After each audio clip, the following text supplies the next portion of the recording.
fantastic. I have to open up today, and obviously over the overnight there was a horrific bombing of theater with women and children, and some men, but women and children hiding, and they had put a sign out front where it was kids inside, yet Russia still bombed it. And as I said today on my own show, morning show, I'll open up the same way. War is obviously not pretty.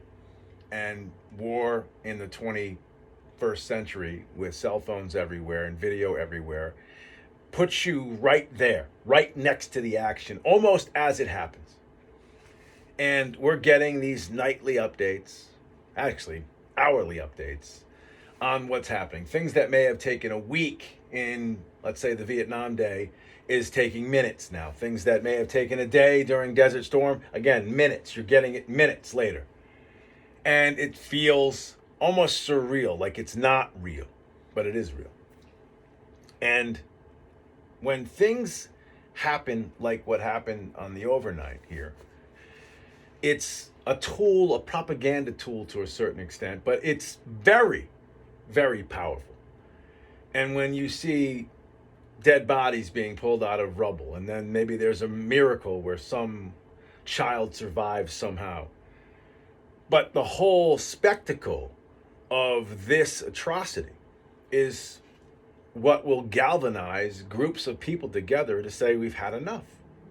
Enough is enough. Now, not everybody, maybe not even the majority of people, but it wears on you. It keeps wearing on you.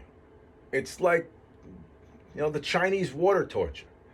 One drop after another drop after another drop, and eventually you're dead. Well, one drop after another drop, or another video after another video, another atrocity.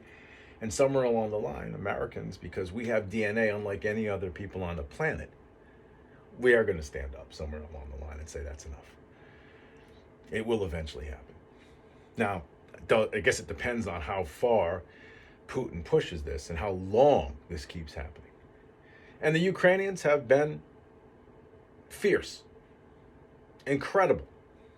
They've been battle tested, rock solid, rock hard, led by, make an argument, the actual leader of the free world at this point, President Zelensky. But watching those kinds of images, it's not only is it something that can move a population towards more support, it's a powerful thing. And it is something that, again, we deal with now on a almost hourly basis. Now, I wanted to bring that up because I also wanted to bring up the fact that the Ukrainians are doing things that I now have to question whether or not people in this country would do. I brought this up a week ago, again, on my own show in the morning, and we had a discussion about it, and I was fascinated. I think I may have even mentioned it last time I was on, Wayne, not last night, but the time before that, where I had, there's a group of people who work in the same building I work at. There's like 5 radio stations here in the home office of Full Power Radio here in Connecticut, in this particular section. And there's like 5 different radio stations, a lot of younger folks and, salespeople. So there's maybe at any given time, 25 to 30 people in this building. And I did an informal poll of myself asking how many people would actually fight if war came banging on your door. How many people would fight? And I was shocked, really shocked at the number of people who would flee, who would leave. I'd go to Canada, I'll go to Costa Rica, I'll go to wherever they're not, I'll go. And I didn't judge at the time, didn't really get into a discussion, and mostly it was the younger people who were willing to flee. Now, listen, I can talk tough. I've never been to war. I get it. And there are folks out there listening to me who have, and they know the horrors of war. So for me to speak of it, maybe that's almost sacrilege to some folks, but I'm just telling you as a 50-something-year-old man, I'm not moving, right? Not moving. And I'll fight. I can promise you that I'll fight.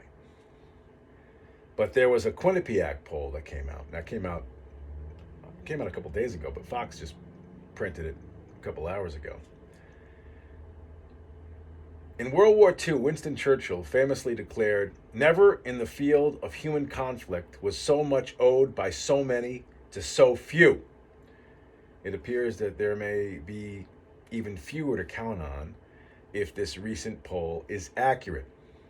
40% of Democrats, 38% of overall Americans said they would flee. They would flee if war came banging on your door. The founding fathers have to be spinning. Imagine the blood and treasure and lives that have been lost in the pursuit of freedom, and 40% of Americans would run. Wow. 55% said they would stay and fight. 55. 5%, I guess, what margin of error. 55% would stay, 40% would run.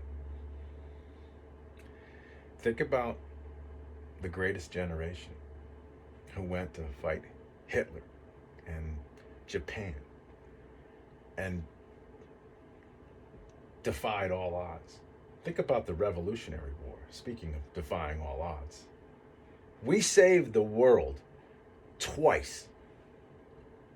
We, through divine intervention, created this amazing country through the Revolutionary War. And we fought in battles that we maybe shouldn't have been in since then. Obviously, we had our own bloody civil war, Vietnam. You could even make an argument that our maneuvers in the desert of the Middle East were miscalculated and misguided. But never did we run as a nation. Never did we flee. What the hell is going on with the people that live here now? How can you run? And by the way, this is a poll taken while you're sitting probably on your couch sifting through your Netflix shows. It's really easy to be tough now. So they say 55% would stay and fight. I actually doubt that number now. I think it'd be lower. That scares me. That scares me, that the thought that maybe less than half the percent of the people that live in the United States of America, the beacon of light on the hill, less than half of you would stand and fight if China or Russia or someone else came knocking at your door. Wow, that's disappointing.